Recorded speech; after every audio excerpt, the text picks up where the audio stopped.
Hi, welcome to Audiobook Academy. This is a self-paced audiobook. There's no need to keep an eye on things. Just pay attention. Thank you for taking the time to listen. This is a book summary of Thinking, Fast, and Slow by Daniel Kahneman. What is the compass that directs your course of action? It's best to read Thinking, Fast and Slow at a slower pace. Daniel Kahneman, a Nobel Prize-winning psychologist, summarizes decades of research on how people think and make decisions. By understanding the rational mind's imperfect performance, we can spot mental snags that put us in peril. Amos Nathan Tversky, Kahneman's colleague who died in 1996 and to whom he dedicates the book, collaborated on a large portion of his research. The rational minds of rational people, according to Kahneman, are vulnerable to subtle irrationality, and errors trip us up even when we believe ourselves to be logical. You'll enjoy this book if you're interested in behavioral economics and cognition, or if you'd like to tap into your more rational side to make better decisions. Our thinking processes are divided into two distinct systems, which Kahneman refers to as our System 1 and System 2 modes of thinking. When we make decisions, we are guided by fictitious characters in our minds, he says. To be clear, they don't actually have a home in the brain, he says. Instead, they're just monikers that help us talk about how we think, both instinctively and consciously, and how that influences our decisions. System 1 is quick and emotional, and it necessitates little effort and no willpower on the part of users. While System 1 is more intuitive, System 2 is more deliberate and requires a higher level of concentration. While the first is a no-brainer, the second requires a bit more thought. The main character of our story lives in System 1, not System 2, despite what we might think. As a result, the more impulsive, constantly active workings of System 1 must be brought under control by System 2. As a result, it may not be available or willing to do so at all times. Incredibly, both systems have their own distinct advantages. However, each has its own set of drawbacks. Kahneman contends that these blunders aren't the result of emotional interference, but rather of flaws in our brain's cognitive architecture. It is his goal to expose these cognitive biases, such as our use of heuristics and anchors, in his work, the thumbsuck we often do when making decisions. Statistics tell us that we should temper our fondness for looking backwards and learn to recognize when our overconfidence creates an illusion of certainty where none exists. As a behavioral economist, Kahneman argues that our financial and practical decision-making isn't as rational as economists had previously assumed. Finally, he explains how our remembering and experiencing selves are intertwined, and how they influence each other. This results in a variety of interpretations of happiness, which has a direct impact on policy issues related to well-being. There are two systems at work in our brains, and we'll briefly explain how they influence our thinking and what cognitive biases we are vulnerable to. The language of our minds, the two systems. The two imaginary pals are ready to meet you. Systems in the mind are divided into two distinct parts, the conscious and subconscious. System 1 and System 2 are two distinct ways of doing things. System 1 is self-aware and self-executing, requiring little or no effort and little conscious effort. Gut feelings occur how frequently in your life? System 1 is responsible for our instinctual responses and intuition. Consider a question like what is 2 plus 2? As an example of a simple problem. Alternatively, finish the sentence bread and. Normally, we'd come to the conclusion that the answers are 4 and butter. Knowing the answers to these questions is the result of our ability to process information quickly and efficiently, as well as our ability to think quickly. System 1's evolutionary advantages are not without merit. We're always on the lookout and ready to respond to what's going on around us. System 1 is activated when we hear a loud, unexpected sound, and we can't help but pay attention to it. System 1 has taught us to be more tolerant of surprises, so we're less likely to freak out. Associative memory, a System 1 marvel, is to blame for this. In a split second, our associative memory can tell the difference between a random occurrence and a regular one.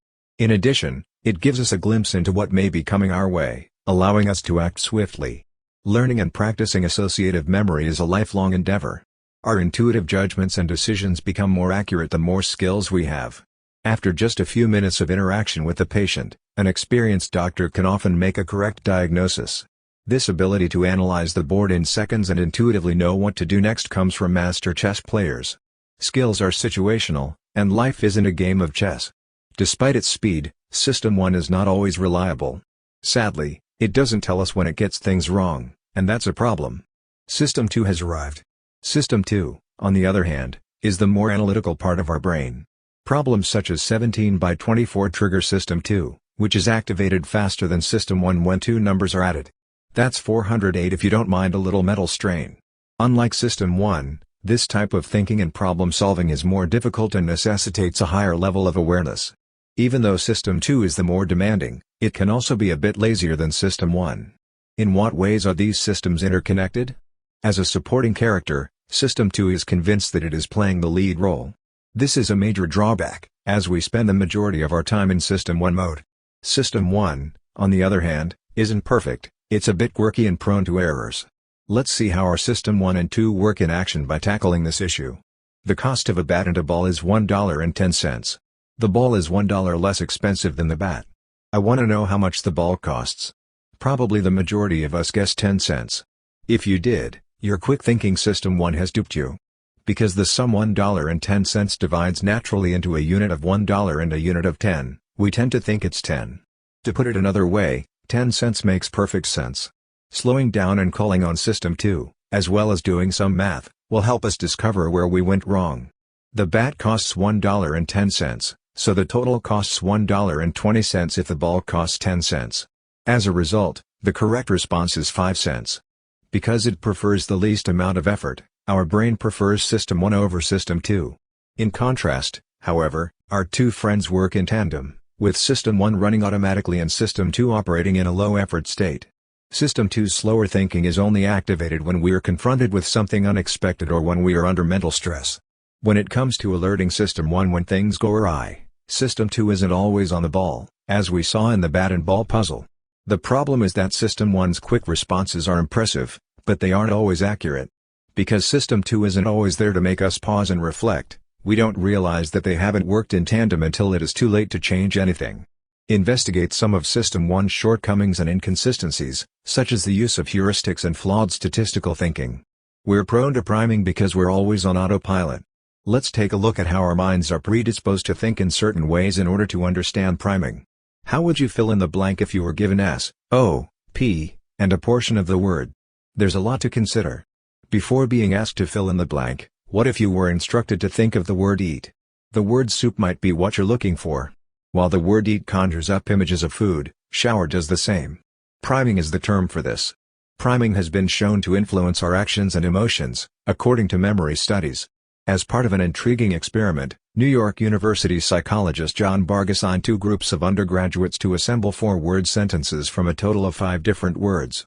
Finds it instantly, read the one set of instructions.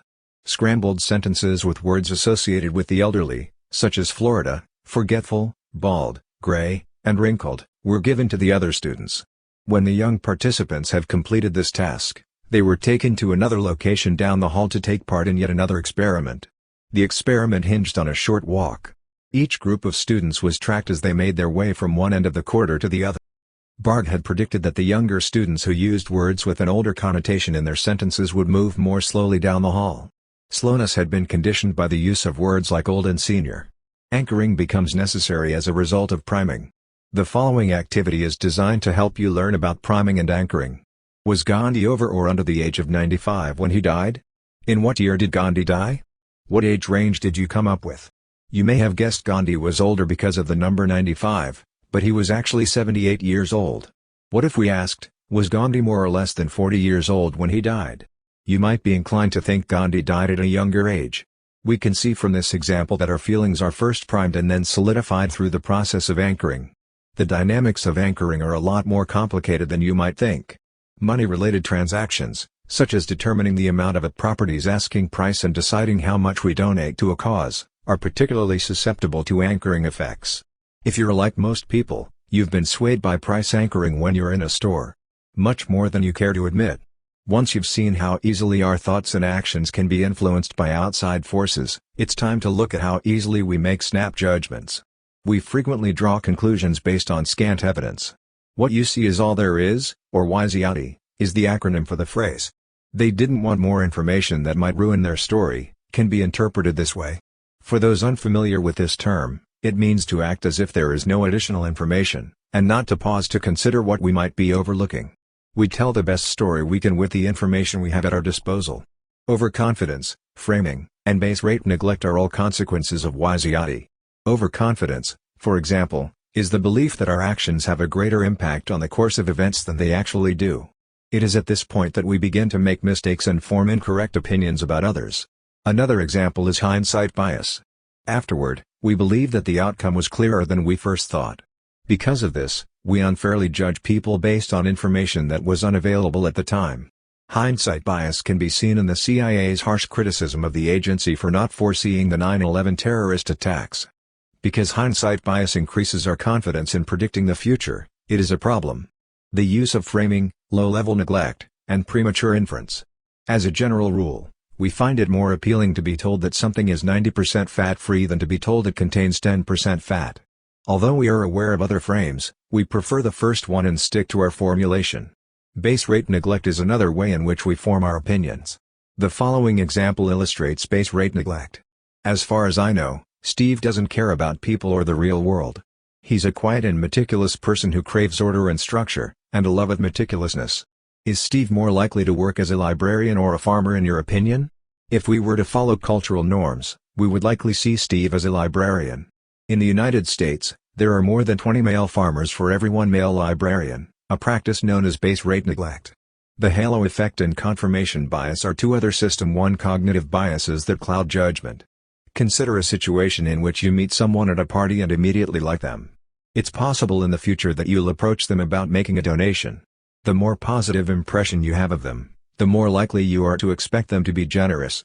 Known as the halo effect, this is a cognitive bias in which our initial favorable judgment influences our overall impressions.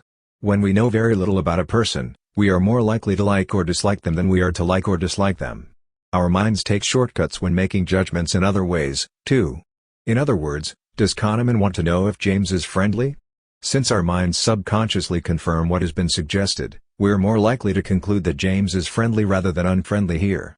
It's called confirmation bias when we look for information that confirms our existing beliefs in the absence of new information. People and situations are judged by our cognitive biases unconsciously, just like priming. As a rule, we're right sometimes, but our mistakes go unnoticed. Because of our subconscious mental shortcuts when making decisions and making judgments, we end up with faulty conclusions. Heuristics are a type of shortcut that can get you close to the right answer in a complex situation, but they aren't always reliable. Heuristics reduce mental exhaustion. Mental shortcuts that reduce the burden of decision-making are known as heuristics. Heuristics can be useful in many situations, but when System 1 relies on them excessively, System 2 fails to verify the facts. Let's take a look at one example of heuristics first. Will the share price of this company increase or decrease? Is a difficult question to answer. When confronted with a difficult question, System 1 falls back on a heuristic question, which may be adequate but is still flawed. How much do I like this company? Might be a heuristic question for System 1. It's possible that System 2 would reject this question, but because it's often lazy, System 2 may simply follow System 1. As with the availability bias, we make our judgments about the likelihood of an event based on what is most readily available to us. According to Kahneman, strokes cause far more deaths than car accidents do worldwide. According to one study, 80% of participants believed that they were more likely than not to die in an accident. Media coverage and the lasting impressions it leaves on us make us hear more about accidental deaths than stroke deaths. Another one of System 1's quirks has to do with the program's inability to handle statistics. The small numbers law. Extreme results are more likely when your sample size is small. This phenomenon is referred to as the law of small numbers, LSN. We all have the potential to be swayed by others' words or actions. The Gates Foundation was led to believe, based on statistics, that small schools were the most successful. As a result, they began making large investments in the construction of small schools. In retrospect, it's unfortunate that statisticians never inquired, what characteristics characterize the worst schools? What if they'd asked this question? The answer would have been small schools. The truth is that small schools aren't necessarily better, they're just more erratic. In this case, the law of small numbers causes our System 1 to make erroneous connections between events, resulting in our minds jumping to conclusions. When economics and psychology come together. According to psychologists, people don't always act rationally in the world. Economists, on the other hand, believe that people are analytical thinkers and, as a result, handle monetary matters logically. Is it possible that there are two distinct species of birds in the world? Humans and econs, as behavioral economist Richard Thaler called them, are two distinct species. System 2 is typically used by economists. According to this perspective, our beliefs and preferences are rational, logical, and internally consistent. As a result, economists are prone to making the same choices over and over. Is this true? Behavioral economists disagree. In other words, we aren't economists, rather, we are humans. Priming, Wysiati, or heuristics would not affect an econ. System 1 and System 2 are used by humans, along with all of their flaws. However, this does not mean that humans are irrational, we just need assistance in making better decisions, which has led to extensive research and implementation in the liberal paternalism field in the United States and the United Kingdom. Humans, on the other hand, don't read the fine print before signing anything, whereas an econ will. We rely on heuristics for the most part. An unscrupulous firm could exploit this by designing a contract that hides essential information from a client because few people will pay attention to the details. With policies and regulations, it's all in the details. We need informed and non-intrusive ways to get help. Kahneman's Nobel Prize-winning work in behavioral economics was based on the model of System 1 and System 2 that he developed. It paved the way for prospect theory, which studies how people make decisions in the face of uncertainty. A person's expectations of loss or gain are influenced by their current circumstances when making a decision. Well-being is a topic of interest to both economists and psychologists. The pursuit of personal well-being is a goal of public policy. Kahneman points out that because of two aspects of the self, the experiencing self and the remembering self, we must be cautious about what we're measuring. While it is true that we tend to overestimate the positive aspects of our experiences, the peak-end rule suggests that the remembering self does not take into account time and exaggerates positive endings. Similarly, hindsight is a danger. In other words, it doesn't accurately reflect what the experiencing self observed at the time. It is possible to use well-being indicators to guide public policy, but there are two ways to do so. There are two ways to measure happiness, one that relies on the remembering self and the other that relies on the experiencing self. Both represent distinct approaches to gauging contentment. As a final point, we're in the real world, and we can't escape it. We've got a lot of great technology. Our error-prone System 1 and our efficient but lazy System 2 must coexist, however, for the time being. Both aid us in making sound decisions and forming good judgments. System 2 has to work hard to keep an eye out for signs of System 1's tendency toward bias, anchors, or overconfidence. Another thing to consider is that recognizing these tendencies in others is much easier than doing so in ourselves. We can help System 1 calm down and call in reinforcement from System 2 when it starts to take control, but this isn't always possible. Developing a language that makes us more aware of the inner workings of our minds can help us become more aware of potential glitches in both systems. In order to be well prepared, we must utilize both the fast and the slow modes of thought and decision-making. Thank you for listening in Audiobook Academy. Please don't forget to subscribe for more content like this. See you in next audiobook.